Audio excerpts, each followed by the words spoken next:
जन्म कैसे होता है? देखो, सबसे पहले तो आप अपना परिवार नहीं चुनते, अपने माँ बाप नहीं चुनते, अपनी जाति, अपना कुल खानदान नहीं चुनते, लेकिन इनडायरेक्टली सबका चुनाव होता हमारे ही द्वारा है। किसके द्वारा होता है? हमारे कर्मों के द्वारा। हमारे पूर्व के कर्म हमें निश्चित करते कहाँ, कब, किसके घर में, किस राज्य में, किस देश में हमारा जन्म होगा। कोई कहीं पैदा हो रहा है, कोई कहीं पैदा हो रहा है, कोई भारत भूमि में पैदा हो रहा, तो ये तो महाराज कल्याण का एक रास्ता खुल गया। देवताओं ने भी कहा, अहो अमीशाम किमकारी शोभनम प्रसन्न एशाम स्वदित स्वयं हरि येर जन्म लब्धा निशु भारताजिरे। ले प्रभु हमको जन्म दे दो, भारत भूमि में जन्म दे दो, ताकि यहाँ तो पग पग पर देखो, तुम भूल भी जाओगे ना भजन करना चाहिए, फिर कोई एक कथावाचक अपना झोला लेके आ जाएगा कथा सुनाने, हरि भजन करो, फिर याद आ जाएगी। फिर जैसे ही एक आध महीने में फिर बैटरी लो होगी, फिर आगरा में कोई और कथावाचक आ जाएगा कथा लेके, फिर वो कहेगा भैया भजन करो। तो भारत भूमि तो ऐसा देश है, यहाँ पग पग पे हमारी बैटरी चार्ज करने के लिए कोई ना कोई साधु बैठा रहता है। तो कर्म अनुसार देश मिलता है, कर्म अनुसार जाति पाति परिवार सब मिलता है। गर्भ में आया 5 दिन का बुदबुदे जैसा, 1 महीने में अंडे जैसा, 20 दिन में अंडे जैसा आकार लेता है, 1 महीने में उसका सर आता है, दूसरे महीने में 7 धातुएं, रक्त मज्जा रुधिर चर्म, 7 धातुएं आती हैं। तीसरे महीने में सब धातु हड्डी मांस चर्म आदि सख्त होता है। चौथे महीने में बोले बड़ा कष्ट होता है। अब धीरे धीरे थोड़ी थोड़ी जागृति आने लगी, हिलने डुलने लगा। बाहर वाले बड़े खुशियां मना रहे और जो भीतर बैठा उससे पूछो, वो अंदर कष्ट पाते हुए तड़पता है, चीखता है, चिल्लाता है, पर कोई उसकी आवाज को सुनने वाला नहीं होता है। जठराग्नि जलाती है। कर्म का विधान बोले ऐसा खतरनाक और इतना भयानक है, जीव को जिस खाद्य पदार्थ भोजन जिससे जलन होगी, तकलीफ होगा, माता को उस समय वही खाने का मन करेगा।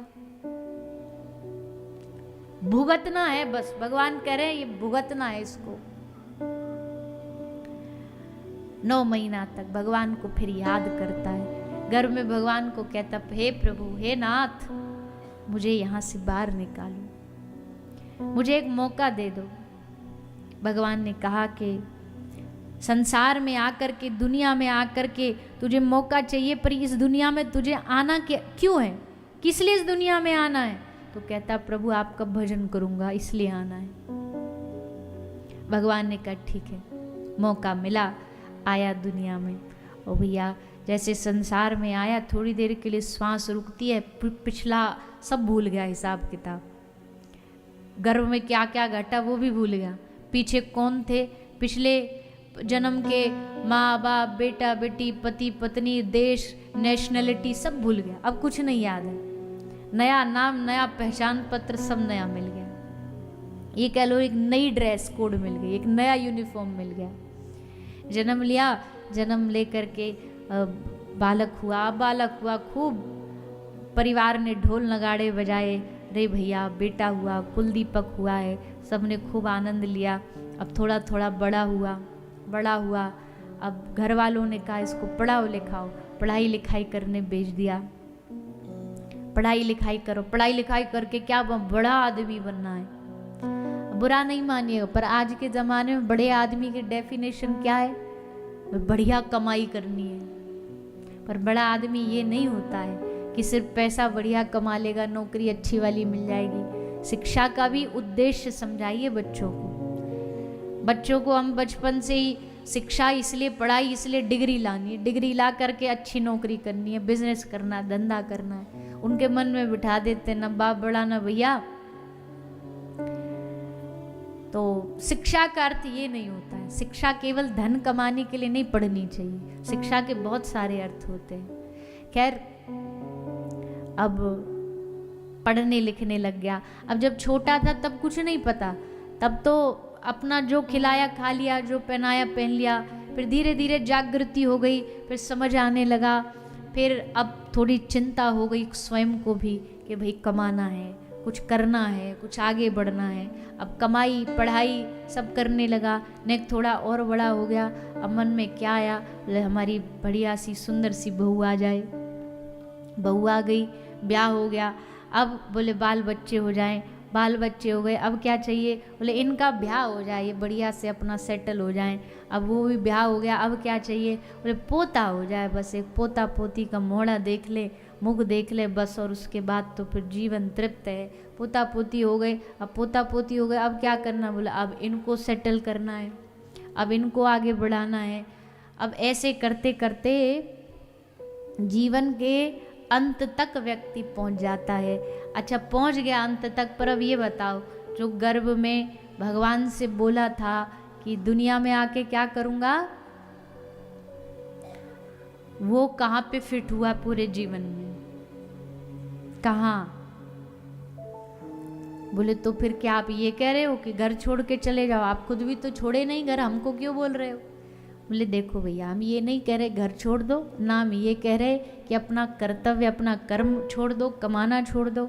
अब हम कैसे इस बात को बोल कैसे दें? अब बताओ, नहीं कमाओगे, धन उपार्जन नहीं करेंगे तो ये व्यवस्थाएं भी कहाँ से होंगी? ये व्यवस्थाएं भी तो तभी हुई जब कोई कर्म किया, जिसने कमाया, धन भगवान की सेवा में लगाया, भगवत जनों की सेवा में लगाया। पर बात सिर्फ इतनी, आप कर्म का उद्देश्य महत्वपूर्ण रखता है कि आप धन कमा भी रहे हो तो किस लिए कमा रहे हो? केवल अपने लिए या कुछ जगत के हित के लिए भी कर रहे हो? अगर जगत के हित के लिए करोगे तो भगवान को लगेगा कि इसको मानव बना करके हमने कोई गलती नहीं की, हमने सही चुनाव किया, इसको मनुष्य योनि दे के ठीक किया। इसलिए करना बस इतना है कि भैया जो भी कर रहे हो, कर्म भी कर रहे हो, नौकरी भी, बिजनेस भी, धंधा भी, तो मन में सिर्फ जुबान पे रटने की बात नहीं। कहने को तो हम सब कह देते हैं, तन मन धन सब तेरा, क्या लागे मेरा। यहां तो कह रहे तन मन धन सब तेरा, और वहां भगवान के मंदिर में एक पंखा भी दान कर रहे हैं ना, तो पंखे की तीनों पंखड़ियों पे पूरे खानदान का नाम लिखा है। स्वर्गीय पिताजी, स्वर्गीय दादाजी, स्वर्गीय परदादा जी। और यहाँ पंखड़ी घूमती है, वहां पितृलोक में दादाजी घूमते हैं। बोले भैया पितृलोक में भी ये भूकंप आने लग गए। अब देने का मतलब क्या, उनके मन में ये है कि हमारे द्वारा प्रदान किया गया, हमारे द्वारा दिया गया। तो अगर जब कह रहे हो तन मन धन सब तेरा, तो ठाकुर जी का है, तो ठाकुर जी को क्या नाम देना, क्या बताना उनको? तुम्हारा है तो तेरा तुझको अर्पण। पर ये जुबान से नहीं कहना, सचमुच भगवान का अगर वो दे सकता है तो छीनने में देर लगेगी?